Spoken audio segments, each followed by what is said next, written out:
তো আজকে ছিল রাখি বন্ধন, তো মা বাড়ি আসছি এতদিন পরে।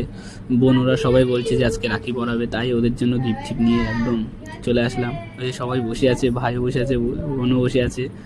বলছে তোর এত দেরি হলো, ততক্ষণে আমি গিফটটা লুকিয়ে চলে আসলাম। ও অবশ্য দেখেই নিয়েছিল। তো আমি বসে পড়লাম। তো আমাকে রাখি পরাচ্ছে এখন, আমাকে পরে আমার ভাইকে পরাবে। তো এখন পরাচ্ছে রাখি। তো রাখি পরানোর পর ভাইয়ের একটা ফোন আসলো, তো ভাই চলে গেল ওখানে ফোন ধরতে। তো আরেকটা বোন আসলো, মামার মেয়ে। তো ও এসে বলছে যে আমি তোকে রাখি পরাবো। তো ও রাখি পরালো। পরানোর পর পরাচ্ছে আমাকে রাখি। সব আরেকটা বোন দাঁড়াতে দেখছে কি করছি না। ও আশীর্বাদ করলো, আমি বললাম আমি আশীর্বাদ করবো তুই না, তাও আমি তারপর লাস্টে আশীর্বাদ করে দিলাম। ও জানে না অবশ্য, তাই। তো আমাকে মিষ্টি খাওয়ালো, জল খাওয়ালো। তাও ওর গিফট ওকে আমি দিয়ে দিলাম, ও খুব খুশি গিফট পেয়ে একদম। তো আরেকটা বোন আসলো, বলছে দা আমিও তোকে রাখি